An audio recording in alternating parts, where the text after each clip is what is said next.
Dan di samping itu saat ini origin, packing list, dan lain-lainnya sebagai bagian dari pemeriksaan kualitas vaksin termasuk dokumen vaksin arrival report.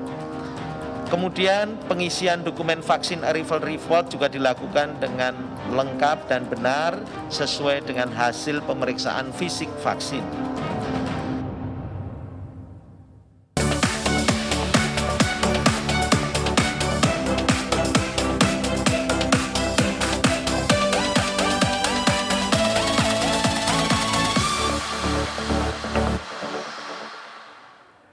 Pemirsa, sebanyak 1,2 juta dosis vaksin corona jenis Sinovac tiba di Indonesia melalui Bandara Soekarno-Hatta Minggu malam. Vaksin jenis Sinovac merupakan vaksin jadi yang akan langsung dikirimkan ke Bio Farma untuk disimpan. Meski demikian, vaksin tidak bisa langsung digunakan lantaran harus melewati tahapan-tahapan di BPOM untuk menjamin keselamatan dan efektivitas penggunaannya. Bersama saya Agung Hardiansyah, kita akan berbincang lebih jauh terkait separuh janji vaksin terpenuhi. Namun sebelum itu, kami hadirkan perbincangannya ke hadapan Anda. Terlebih dahulu kami akan sampaikan rangkaian informasi seputar peristiwa yang terjadi sepanjang hari ini. Yang pertama ini terkait meningkatnya kasus COVID-19 di DKI Jakarta yang belum membuat sebagian warga ibu kota lebih disiplin dalam menjalankan protokol kesehatan. Razia justisi protokol kesehatan di Jakarta Timur, 6 pelanggar dijatuhi sanksi sosial.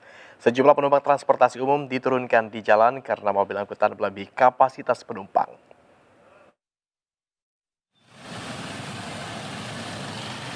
Satu persatu pengendara yang melintasi di Jalan Kalipalang diperiksa petugas. Petugas menghentikan pengendara roda 2 yang tidak memakai masker. Setelah didata identitasnya, para pelanggar aturan PSBB diminta menjalani sanksi sosial membersihkan jalan. Setidaknya 6 pelanggar terjaring razia ini.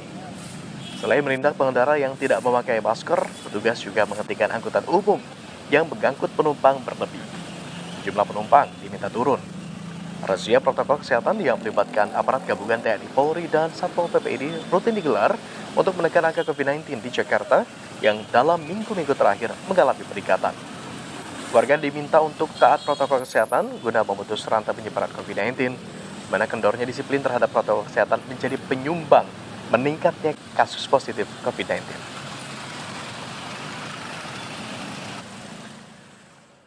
Sementara itu, Pemprov DKI Jakarta kembali memutuskan untuk memperpanjang masa PSBB transisi. Perpanjangan PSBB transisi berlangsung mulai Senin ini hingga 14 hari ke depan atau 21 Desember mendatang.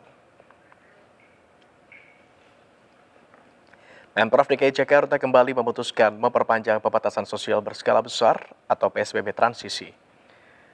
Perpanjangan PSBB transisi berlangsung selama 14 hari, terhitung mulai hari ini Senin 7 Desember hingga 21 Desember mendatang. Diperpanjangnya masa PSBB transisi sesuai dengan keputusan Gubernur DKI Jakarta nomor 1193 tahun 2020. Hal ini lantaran penularan kasus di DKI Jakarta menunjukkan tren kenaikan selama 4 pekan terakhir.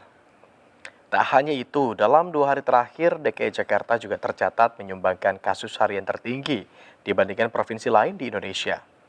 Pemprov DKI Jakarta mencatat kasus COVID-19 meningkat setelah cuti bersama dan libur panjang akhir Oktober lalu.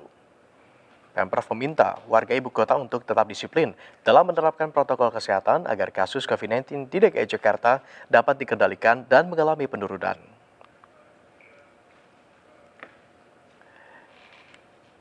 Selain Jakarta, pemirsa, kasus COVID-19 di Kabupaten Blitar, Jawa Timur juga terus melonjak, di mana seluruh rumah sakit rujukan COVID-19 dan ruang isolasi penuh.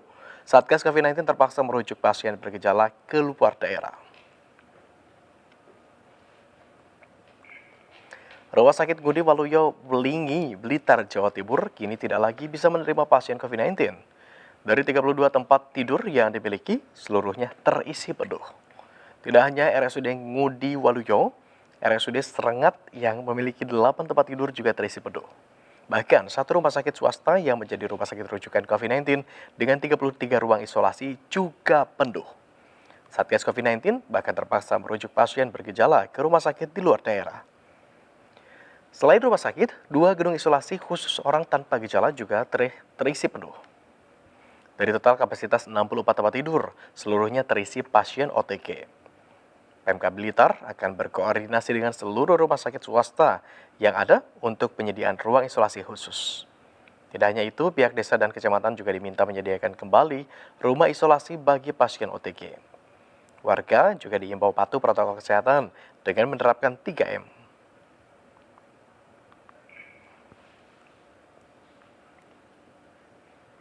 Sementara itu mendekati pilkada serentak, pemirsa Muslihan Diding Sutrisno, calon wakil gubernur Bengkulu meninggal dunia Selasa siang saat menjalani perawatan di ruang isolasi COVID-19.